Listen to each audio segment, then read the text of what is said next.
নমস্কার। আজকের আলোচনার বিষয় কিন্তু বেশ গভীর।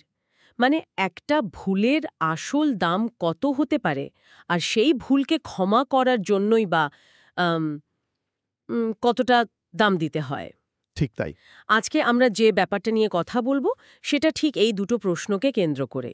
আমাদের হাতে এমন কিছু লেখা আছে যেগুলো খুব সাধারণ কিন্তু শক্তিশালী কিছু রূপকের মাধ্যমে মানুষের পক্ষে করা সম্ভব এমন ত্যাগ আর ঈশ্বরের নিজের করা ত্যাগের মধ্যে একটা বিশাল পার্থক্য তুলে ধরে। হ্যাঁ, আজকের আলোচনাটা বেশ ইন্টারেস্টিং হতে চলেছে।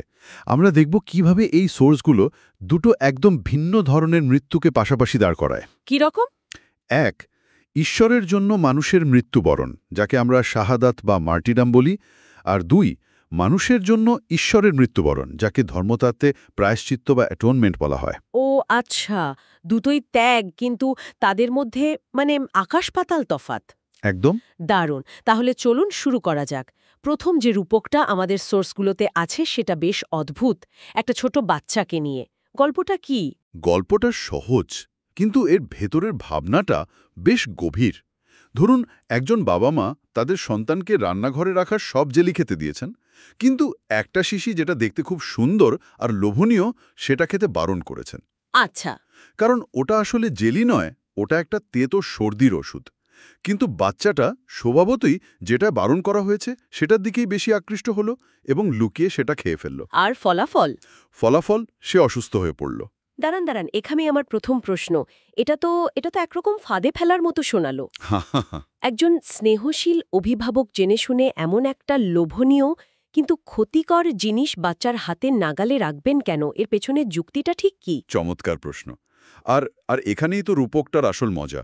সোর্সগুলো এই ঘটনাকে তুলনা করছে বাইবেলের আদম, নিষিদ্ধ ফল আর ঈশ্বরের আদেশের সাথে।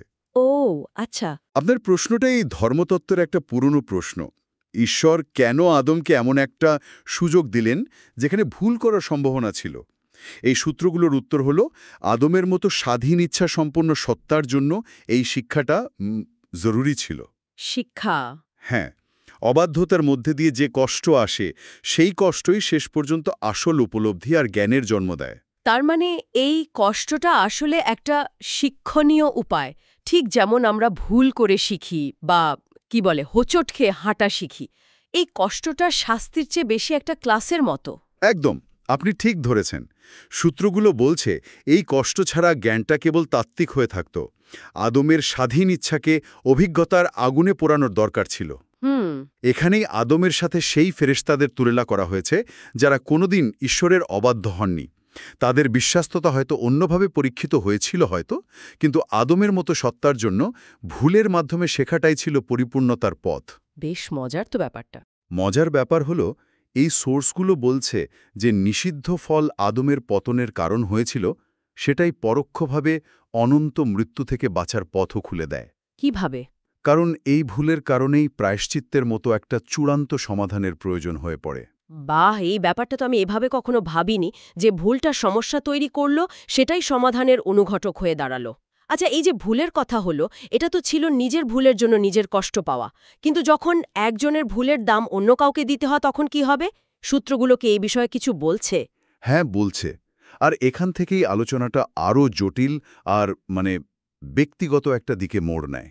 সোর্সগুলো আমাদের দ্বিতীয় একটি রূপকের সামনে দাঁড় করায়, যেটা আরও অনেক বেশি মর্মান্তিক। দুই ভাইয়ের গল্প। দুই ভাইয়ের গল্প? কিরকম সেটা? ধরুন, এক ছোট ভাই একটা ভয়ঙ্কর অপরাধ করে বসেছে, অপহরণ, ধর্ষণ এবং হত্যা। ওহ! আইনত তার মৃত্যুদণ্ড নিশ্চিত, কিন্তু বড় ভাই তাকে এতটাই ভালোবাসে যে সে পুরো দোষ নিজের কাঁধে নিয়ে নেয়। সে আদালতে গিয়ে মিথ্যা সাক্ষ্য দেয় যে অপরাধটা সে করেছে। মরেন কি? হ্যাঁ, সমাজ, বন্ধুবান্ধব, এমনকি নিজের পরিবারও তাকে ঘৃণা করতে শুরু করে। সবাই তাকে অভিশাপ দেয়। শেষ পর্যন্ত ছোট ভাইয়ের জায়গায় বড় ভাই মৃত্যুবরণ করে। এটা তো একটা অবিশ্বাস্য ত্যাগের গল্প। মানুষের চোখে এর চেয়ে বড় ভালোবাসা বা আত্মত্যাগ আর কি হতে পারে? ঠিক। সে তার সম্মান, ভালোবাসা, এমনকি নিজের জীবন সবকিছু দিয়ে ভাইকে বাঁচালো। এটাই তো প্রায়শ্চিত্তের একটা নিখুঁত উদাহরণ মনে হচ্ছে, তাই না? বাহ্যিকভাবে তো বটে, কিন্তু এখানেই সূত্রগুলো একটা মোক্ষম প্রশ্ন তুলেছে। কি প্রশ্ন? প্রশ্নটা হলো, কে পরিত্যাগ করছে? মানে? বড় ভাই সমাজের চোখে, আইনের চোখে, মানুষের চোখে পরিত্যক্ত হয়েছে, শাস্তি পেয়েছে, কিন্তু যে চূড়ান্ত বিচারক অর্থাৎ ঈশ্বর, তার চোখে কি ছোট ভাইটা নিষ্পাপ হয়ে গেল? ও মানুষের দ্বারা পরিত্যক্ত হওয়া আর সৃষ্টিকর্তার দ্বারা পরিত্যক্ত হওয়ার মধ্যে কি কোনো পার্থক্য নেই? ও আচ্ছা, এবার ধরতে পারছি। তার মানে বড় ভাই পৃথিবীর সব শাস্তি নিজের কাঁধে নিলেও ঈশ্বরের বিচারের খাতা থেকে ভাইয়ের নামটা মুছতে পারেনি। ঠিক তাই। মানুষের আদালত থেকে মুক্তি পাওয়া আর ঈশ্বরের কাছ থেকে ক্ষমা পাওয়া এক জিনিস নয়। এই ব্যাপারটা তো আমাদের ত্যাগের ধারণাকেই প্রশ্নের মুখে ফেলে দেয়। একদম। পাপ তার চূড়ান্ত রূপে আসলে আসলে ঈশ্বরের বিরুদ্ধেই করা হয়, কারণ তিনিই নৈতিকতার চূড়ান্ত উৎস।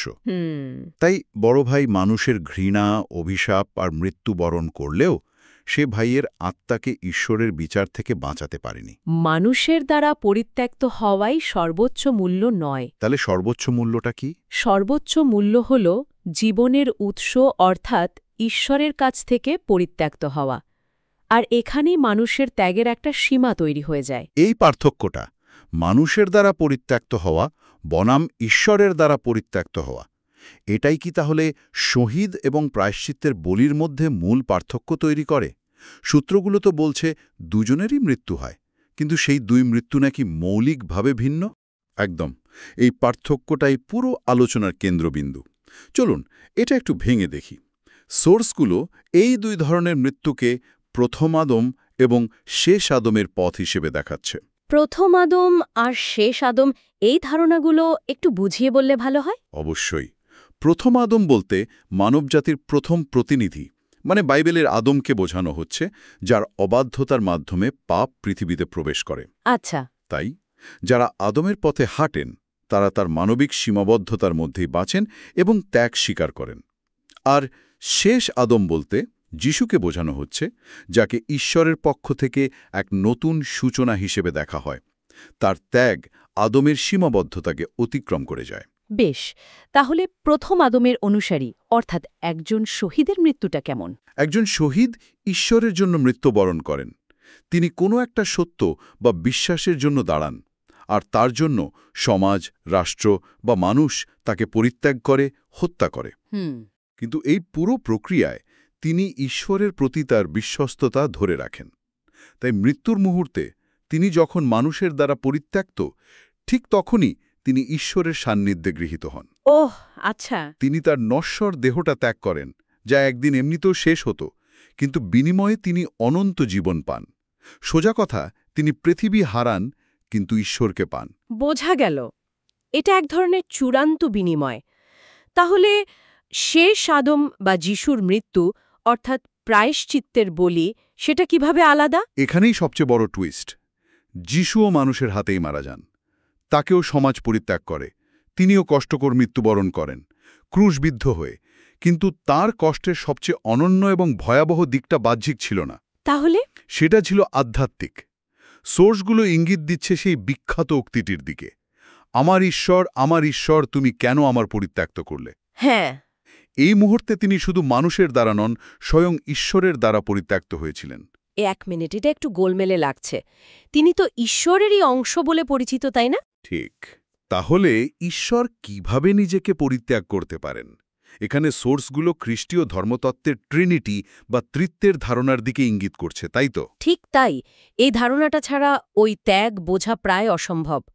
খুব সহজভাবে বললে, ট্রিনিটি ধারণা অনুসারে ঈশ্বর এক হলেও তার তিনটি স্বতন্ত্র সত্তা রয়েছে: পিতা, পুত্র মানে যিশু এবং পবিত্র আত্মা। হ্যাঁ, তারা এক কিন্তু ভিন্ন।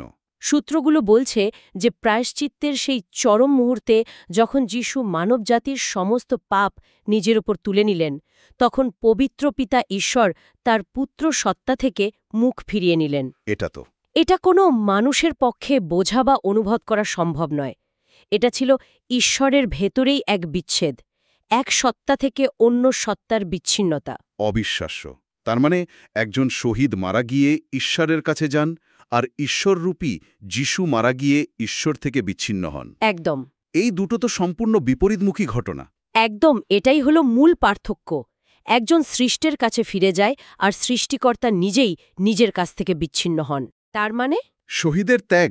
শহীদের ত্যাগ হল ঈশ্বরের প্রতি ভালোবাসার চূড়ান্ত প্রকাশ, আর যিশুর ত্যাগ হল ঈশ্বরের নিজের ভেতরকার ভালোবাসার এক অভাবনীয় রূপ, যেখানে তিনি মানবজাতিকে ভালোবাসার জন্য নিজের সত্তার ঐক্যকেই সাময়িকভাবে বিসর্জন দিলেন।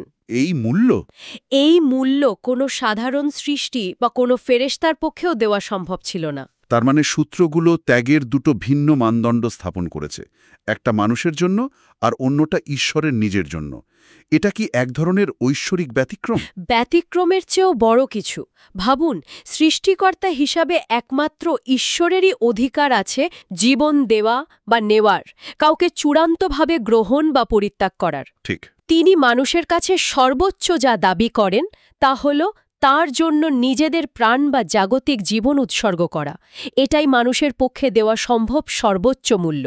কিন্তু মজার ব্যাপার হল, ঈশ্বর যখন নিজে মূল্য দেওয়ার সিদ্ধান্ত নিলেন, তখন তিনি নিজের জন্য আরও অনেক উঁচু একটা মানদণ্ড স্থাপন করলেন। এর মানে কি দাঁড়াচ্ছে? এর মানে হল মানুষের জন্য ত্যাগের সর্বোচ্চ সীমা হল এই জাগতিক জীবন এবং সামাজিক স্বীকৃতি বিসর্জন দেওয়া।